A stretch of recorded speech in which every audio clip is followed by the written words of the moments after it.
کفارہ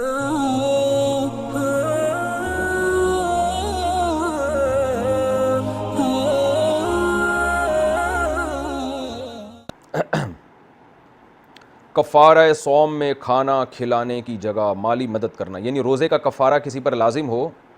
تو بجائے روزہ رکھنے کے کسی کے ساتھ مالی تعاون کر دے تو کیا حکم ہے؟ زوجہ عبداللہ نے پوچھا ہے کہ اگر کسی شخص کو روزے کا کفارہ ادا کرنا ہو تو وہ 60 مساکین کو کھانا کھلانے کی جگہ اتنی ہی رقم کسی غریب کو دے کر اس کی مالی مدد کر سکتا ہے؟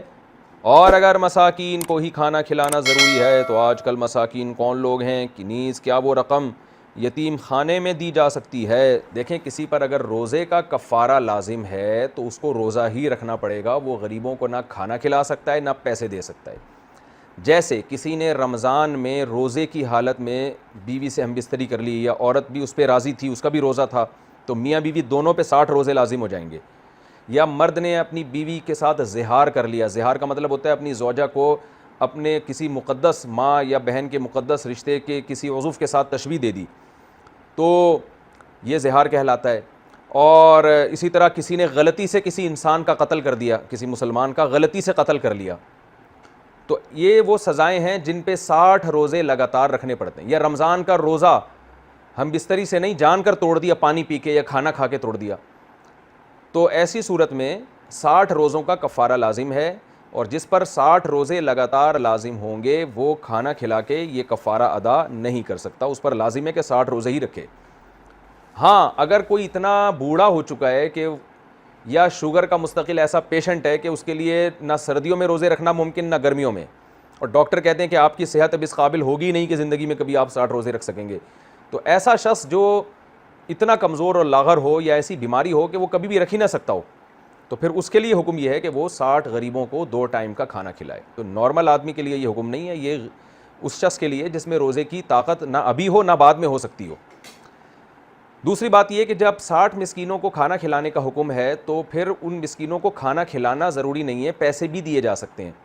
آپ نے 2 چیزیں پوچھی ہیں کہ مسکین کسے کہتے ہیں، تو پہلے میں بتا دوں، اگر پیسے دیں گے تو کتنے پیسے دیں گے؟ کھانا کھلانا ہے تو سمپل طریقہ ہے کہ بھئی وہ 2 ٹائم کا کھانا کھلا دیں، 60 غریبوں کو جو ہے دوپہر اور رات کا کھانا کھلا دیں، یا صبح اور رات کا شام کا کھلا دیں، 2 ٹائم کا کھلا دیں۔ ایسا بھی کر سکتے ہیں آج دوپہر کا کھلا دیں، کل بھی دوپہر کا دوبارہ کھلا دیں۔ تو کسی بھی طرح جب 2 ٹائم کا کھانا ان 60 غریبوں کو کھلا دیا جائے گا، ہر غریب کو 2 ٹائم کا کھلایا جائے، یہ نہیں ہو سکتا کہ ایک ٹائم کا الگ غریبوں کو، دوسرے ٹائم کا الگ غریبوں کو، یہ نہیں ہو سکتا۔ تو 60 غریبوں کو 2 ٹائم کا اگر کھانا کھلا دیا جائے تو اس سے کفارہ ادا ہوگا۔ ان غریبوں میں کوئی بالکل چھوٹا بچہ نہیں ہونا چاہیے، کم از کم 7 سال عمر ہونی چاہیے لڑکے کی یا لڑکی کی جس کو کھلا رہے ہیں کھانا، اور ان کو پیسے بھی دیے جا سکتے ہیں۔ اگر پیسے دینا چاہیں تو ہر غریب کو صدقہ فطر کے برابر رقم دی جائے گی، 60 غریبوں کو دے دیں اور 60 میں سے ہر غریب کے پاس صدقہ رقم کے برابر رقم آنی چاہیے، صدقہ فطر کے برابر۔ صدقہ فطر بعض علماء کے نزدیک 1.25 کلو گندم ہے اور بعض کے نزدیک 2.25 کلو گندم، تو ہم جامعۃ الرشید کا جو فتویٰ ہے وہ 2.25 کلو گندم پر ہے، تو حضرت مفتی رشید احمد صاحب رحمہ اللہ کی تحقیق کے مطابق احتیاط بھی اسی میں ہے۔ تو 2.25 کلو آٹا یا اس کی قیمت غریب کو دے دیں گے، تو اس طرح 60 غریبوں کو دے دیں گے تو یہ کفارہ ادا ہو جائے گا۔ ایک ہی غریب کو بھی یہ ساری رقم دی جا سکتی ہے، لیکن پھر ڈیوائڈ کر کے دینی پڑے گی، ایک دن میں نہیں، بلکہ ایک دن آج دی، پھر اگلے دن مزید دی، پھر اگلے دن مزید دی، تو 60 دنوں میں ڈیوائڈ کرنی پڑے گی اگر ایک ہی غریب کو دینا چاہتے ہیں۔ رہا مسئلہ کہ غریب کی ڈیفینیشن کیا ہے۔ اچھا، پہلے میں اس مسئلے سے متعلق ایک اور بات، قسم کے کفارے میں بھی ایسا ہی ہے، خوب سمجھ لیں۔ اگر کوئی قسم کھا کے توڑ دیتا ہے، اگر قسم کا کفارہ کسی پر لازم تھا تو اس پر اصل میں یہ لازم ہے کہ وہ 10 غریبوں کو 2 ٹائم کا کھانا کھلائے۔ اگر اس میں کھانا کھلانے کی طاقت نہیں ہے تو پھر وہ 3 روزے رکھ سکتا ہے، یعنی قسم کے کفارے میں الٹ ہے، تو یہ خوب اچھی طرح سمجھ لیں۔ رہا مسئلہ کہ غریب کی ڈیفینیشن کیا ہے، تو جو بھی زکوٰۃ کا مستحق ہے وہ غریب کہلائے گا۔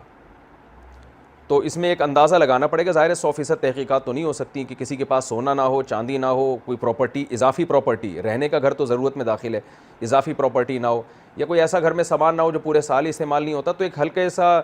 تھوڑی سی تحقیق کر کے یہ اندازہ ہو سکتا ہے۔ بغیر تحقیق کے اگر آپ نے ایسے ہی پکڑا دیا تو پھر جائز نہیں ہے، وہ کفارہ ادا نہیں ہوگا۔ تو لم سم تھوڑی بہت جتنی تحقیق آپ کے لیے ممکن ہے آسانی کے ساتھ، ظاہر ہے 100% تحقیق ممکن نہیں ہے، کسی کے گھر میں گھس کے دیکھنا یا اس کے بارے میں گواہیاں طلب کرنا یہ تو بہت مشکل ہو جاتا ہے۔ ایک لم سم بہرحال اندازہ لگانے کے بعد آپ کو اگر غالب گمان ہوتا ہے کہ یہ واقعی مستحق ہے تو اس کو دینے سے زکوٰۃ بھی ادا ہو جائے گی, کفارہ بھی ادا ہو جائے گا. تو یہ طریقہ ہے غریب کو پہچاننے کا. رہا یہ مسئلہ کہ یتیم خانے میں دینے سے کفارہ ادا ہو جائے گا,